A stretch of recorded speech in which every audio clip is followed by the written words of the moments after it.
कि हमारा आदिवासी भाई अगर ईसाई बन जाएगा, धर्म बदल लेगा, तो आप आदिवासी कहलाने लायक बचोगे? कि हमारा आदिवासी भाई अगर ईसाई बन जाएगा, धर्म बदल लेगा, तो आप आदिवासी कहलाने लायक बचोगे? मनाया जा रहा है इस कार्यक्रम में, कार्यक्रम के हमारे आदिवासी समाज के आयोजक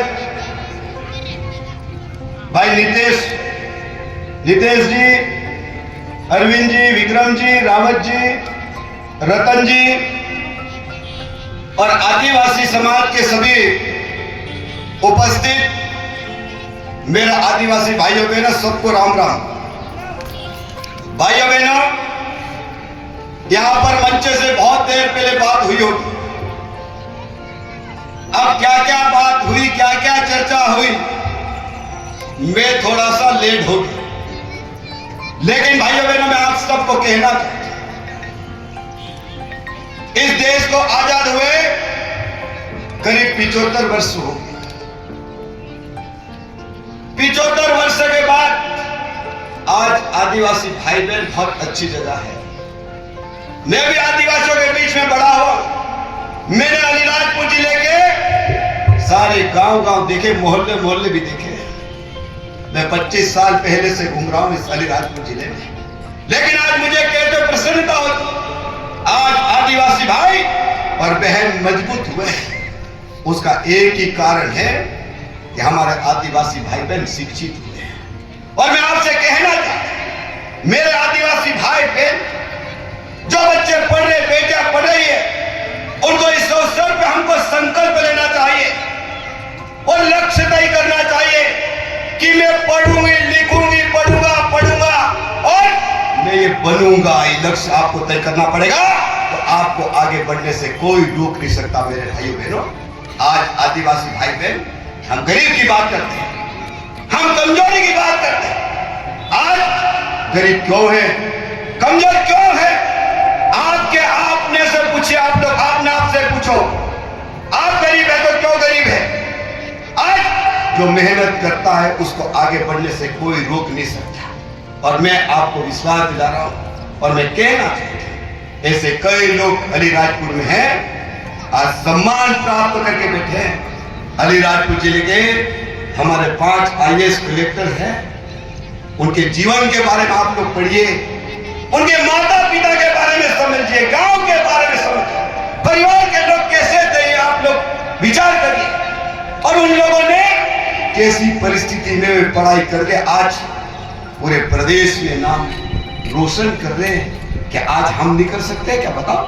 और मैं आप सब भाइयों बहनों से कहना चाहता हूं, हम राजनीतिक लोग हैं, हम राजनीति करते हैं, जनता की सेवा करते हैं और हम लगातार जनता के बीच में रहते हैं। आज आप लोग देखते होंगे, नेता के बारे में लोगों को बोलना सबसे आसान है, नेता को गाली भी देते हैं, लेकिन नेता का जो सम्मान है वो दुनिया में किसी को भी नहीं मिल सकता। मैं आपको बता रहा हूं।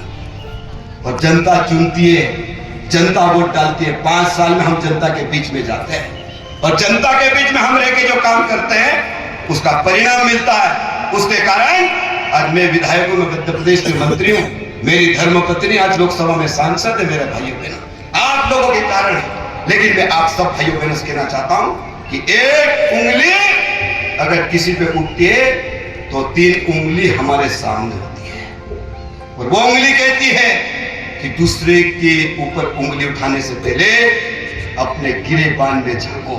और इसलिए मैं आप सब भाइयों बहनों से कहना चाहता हूं, अगर जनप्रतिनिधि तो जनप्रतिनिधि का दायित्व ईमानदारी से निभाएगा, उसमें कोई कमी नहीं आएगी। मैं आपको कह रहा हूं, मैं विधायक अलीराजपुर का, मैं 25 साल से अलीराजपुर की जनता की सेवा कर रहा हूं, अलीराजपुर जिले की जनता की सेवा कर रहा हूं। मुझे पता है अलीराजपुर जिले में मुझे क्या करना है, अलीराजपुर के किस गांव में क्या तकलीफ है मुझे पता है, और मैं लड़ रहा हूं।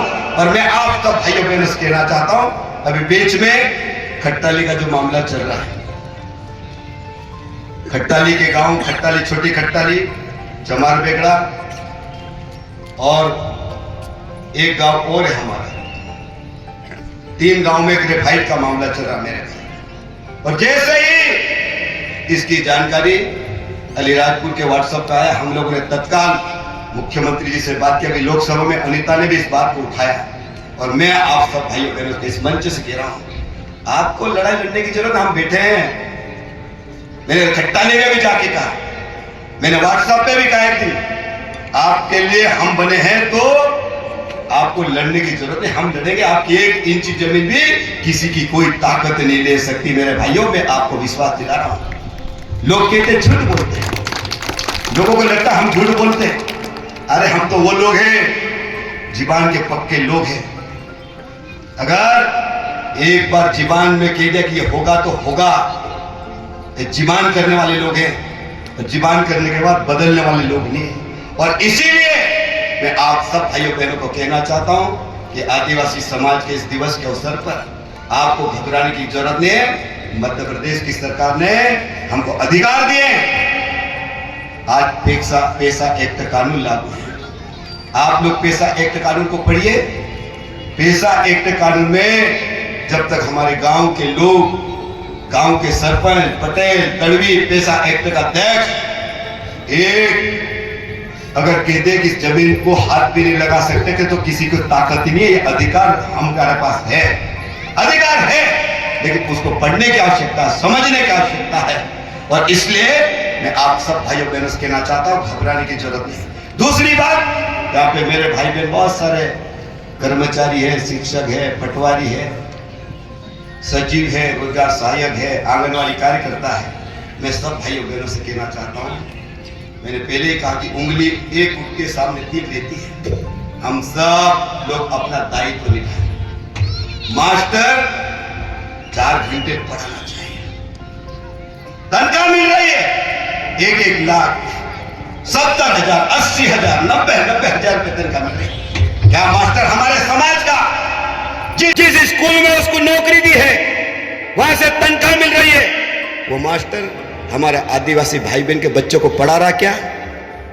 सबसे पहले वहां देखना। और जितने भी भाई बहन शिक्षक में बुराई नहीं कर रहे, लेकिन जब हम हमारे समाज की बात करते हैं तो सबसे पहला दायित्व हमारा है कि हमारा कर्तव्य क्या है। हमको सरकार तनख्वाह देती। अगर हमारे मास्टर सोच ले कि हम बच्चों को पढ़ाएंगे, बच्चे किसके? आदिवासी के बच्चे, हमारे परिवार के बच्चे, कोई के मामा के बच्चे, कोई के काका के बच्चे, कोई के बहन के बच्चे, किसके बच्चे? बताओ। हमारा दायित्व है। और मैं आप सब भाइयों बहनों से कहना चाहते हैं, हमको संकल्प लेना पड़ेगा।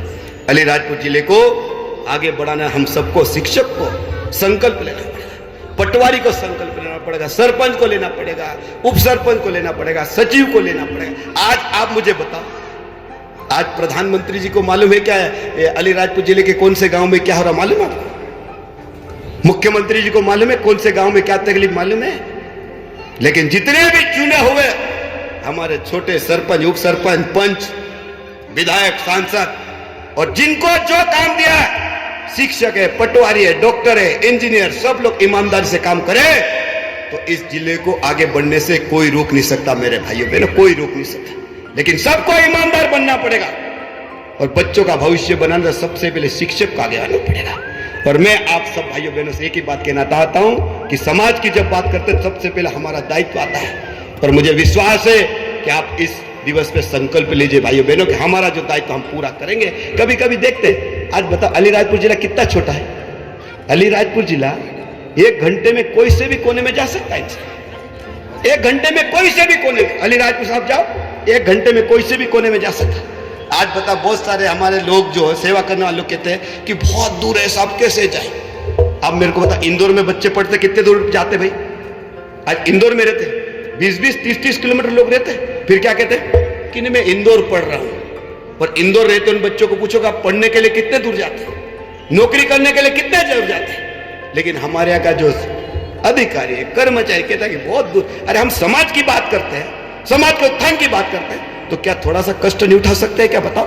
हमको उठाना चाहिए क्योंकि हमने समाज के उत्थान का बीड़ा उठाया है। और इसलिए मैं आप सब भाइयों बहनों से एक ही बात कहना चाहता हूं, हम सबको संकल्प लेना। दूसरी बात, आज हम सब आदिवासी समाज के नाम से मंच से आदिवासी समाज की बात तो करते हैं, लेकिन कभी आप लोगों ने देखा अलीराजपुर जिले में, झाबुआ जिले में हमारे आदिवासी भाइयों बहनों को कुछ लोग ईसाई बना रहे हैं, धर्मांतरण करा रहे हैं। क्या हमारे आदिवासी भाई बहन जो पढ़े लिखे शिक्षक किसी ने ये मुद्दा उठाया कि हमारा आदिवासी भाई अगर ईसाई बन जाएगा, धर्म बदल लेगा, तो आप आदिवासी कहलाने लायक बचोगे? कहलाने लायक बचोगे? सबसे बड़ा झगड़ा यही है इस देश के अंदर कि हमारे आदिवासी भाई ईसाई बन रहे हैं। अरे मां को मां नहीं कह रहे, बाप को बाप नहीं कह रहे हैं। हम भगवान का नाम नहीं ले रहे हैं, राम राम नहीं बोल रहे हैं, जय यीशु बोल रहे हैं। सबसे बड़ा झगड़ा यह है, क्या मेरे भाइयों बहनों आदिवासी ईसाई बनना चाहिए? क्या हमारे भगवान में कोई कमी है? क्या हमारे बाबा देव में कोई कमी है? क्या हमारे क्षत्रियों में कोई कमी है? क्या गणेश बाबा में कमी है? क्या हनुमान जी में ताकत में कमी है? आज मैं आप सब भाइयों बहनों से कहना चाहता हूं, आज हम भगवान बिरसा मुंडा को पढ़ते हैं, भगवान मानते हैं बिरसा मुंडा को। बिरसा मुंडा जी ने क्या लड़ाई लड़ी है समझने की आवश्यकता। आज टांटिया मामा के नाम से हम दिन रात हमारे भाई बहन बेटा बेटी नाचते हैं, लेकिन टांटिया मामा ने कौन सी लड़ाई लड़ी हमारे लिए? आज गांव गांव में टांटिया मामा की चर्चा होती है और चौराहे चौराहे पे उनकी मूर्तियां स्थापना हो रही है। क्या कारण है? क्यों लग रहा है? क्या लड़ाई लड़ी उन लोगों ने? यह हमको समझने की जरूरत है। और इसलिए मैं आप सब भाइयों बहनों से कहना चाहता हूं, हम सब संकल्प ले कि शिक्षा का स्तर बनना चाहिए, जो दायित्व पूरा निभाए। और मैं आप सब भाइयों बहनों से कहना चाहता हूं कि अभी 15 अगस्त को देश आजाद हुआ है। 15 अगस्त भी आज 9 अगस्त हो गया ना, 15 अगस्त भी आ रहा है। हमको आजादी मिली है, अंग्रेजों से आजादी मिली। आजादी ऐसे ही कोई अगरबत्ती ने थाली ने फूल में नहीं मिल गए मेरे भाइयों बहनों। ये देश को आजाद कराने के लिए कई क्रांतिकारियों ने बलिदान दिया है, कई लोग लड़े, अंग्रेजों से लड़ते लड़ते कई परिवार बर्बाद हुए। उसके कारण आज हम लोगों को आजादी मिली है और हम गर्व से तिरंगा झंडा बनाते हैं, तिरंगा फहराते हैं। मैं आप सब भाइयों बहनों से कहना चाहता हूं कि आज ये आदिवासी दिवस है, हम संकल्प ले कि 15 अगस्त के पहले हर घर तिरंगा झंडा लहराना चाहिए। लहराना चाहिए? बताओ। अरे लहराना चाहिए, लहराना चाहिए। हर घर तिरंगा झंडा ये लहराया कि नहीं? आप लोगों ने लहराया कि लहरा? इतने लोगों के बीच में तिरंगा झंडा हमने लहराया। हर घर तिरंगा झंडा लहराना चाहिए, संकल्प लेना चाहिए। और इस अवसर पर हम संकल्प लेना चाहिए। अभी बारिश भी चल रही है, बारिश में हमको संकल्प लेना चाहिए कि हर घर वृक्षारोपण होना चाहिए। होना चाहिए कि नहीं होना चाहिए? अभी मैं देखता हूं गांव में बाप ने अगर आम लगाए तो बाप के आम के लिए झगड़ाते खाने के लिए ने। देखते मैडम, मैं देखता हूं हमारे पास बहुत आते हैं, अरे भैया हमारे बाप ने आम लगाया तो हमको तो आम ही नहीं दे रहा, एक ही भाई ने कब्जा कर लिया वही खा रहा। तो मैं कह रहा आप लोग आम नहीं लगा सकते हो क्या? नहीं लगा सकते? हर घर आम लगना चाहिए, कटहल लगना चाहिए, जो आपको अच्छा लगे वो वृक्षारोपण करिए मेरे भाइयों बहन। इतनी शानदार बारिश हो रही है और मैं कह रहा हूं जिन लोगों ने बरसात में पहले आम लगाए कई सालों से जो लगाए, मैं आपको उदाहरण दे रहा हूं। एक मेरा आदिवासी भाई आया, उसने कहा मेरा 8 लाख रुपए का आम निकले, एक ने कहा 10 लाख रुपए के निकले, और एक मेरा भाई है उसने कहा मेरे घर में 22 लाख रुपए का आम निकले हैं। क्या हमारे आदिवासी भाई और नहीं लगा सकते क्या? ये संकल्प लेना चाहिए। हमारे खेतों में झाड़ लगना चाहिए, जो आपको उचित लगे वृक्षारोपण लगना चाहिए। और आने वाले समय में रक्षाबंधन भी आ रहा, राखी मनाते कि नहीं मनाते? सब लोग मनाते कि राखी नहीं मनाते? अभी एक ने कहा बांसवाड़ा में कह दिया कि अपने आदिवासी तो बोले कंकु नहीं लगाते। कैसे लोगों का आप लोग मंच दोगे क्या कि कंकु नहीं लगाना, मंगलसूत्र नहीं पहनना? ये कहां की सभ्यता है रे भाई? अपने ढालों के एक बार पूछो तो सही पूजा। दूसरी बात, आज हम सब आदिवासी समाज के नाम से मंच से आदिवासी समाज की बात तो करते हैं, लेकिन कभी आप लोगों ने देखा अलीराजपुर जिले में, झाबुआ जिले में हमारे आदिवासी भाइयों बहनों को कुछ लोग ईसाई बना रहे हैं, धर्मांतरण करा रहे हैं? क्या हमारे आदिवासी भाई बहन जो पढ़े लिखे शिक्षक, किसी ने यह मुद्दा उठाया कि हमारा आदिवासी भाई अगर ईसाई बन जाएगा, धर्म बदल लेगा, तो आप आदिवासी कहलाने लायक बचोगे? कहलाने लायक बचोगे? सबसे बड़ा झगड़ा यही है इस देश के अंदर कि हमारे आदिवासी भाई ईसाई बन रहे हैं। अरे मां को मां नहीं कह रहे, बाप को बाप नहीं कह रहे हैं। हम भगवान का नाम नहीं ले रहे हैं, राम राम नहीं बोल रहे हैं, जय यीशु बोल रहे हैं। सबसे बड़ा झगड़ा यह है क्या मेरे भाइयों बहनों आदिवासी ईसाई बनना चाहिए? क्या हमारे भगवान में कोई कमी है? क्या हमारे बाबा देव में कोई कमी है? क्या हमारे खत्रियों में कोई कमी है? क्या गणेश बाबा में कमी है? क्या हनुमान जी में ताकत में कमी है? आज मैं आप सब भाइयों बहनों से कहना चाहता हूं, आज हम भगवान बिरसा मुंडा को पढ़ते हैं, भगवान मानते हैं बिरसा मुंडा को। बिरसा मुंडा जी ने क्या लड़ाई लड़ी है समझने की आवश्यकता। आज टांटिया मामा के नाम से हम दिन रात हमारे भाई बहन बेटा बेटी नाचते हैं, लेकिन टांटिया मामा ने कौन सी लड़ाई लड़ी है हमारे लिए?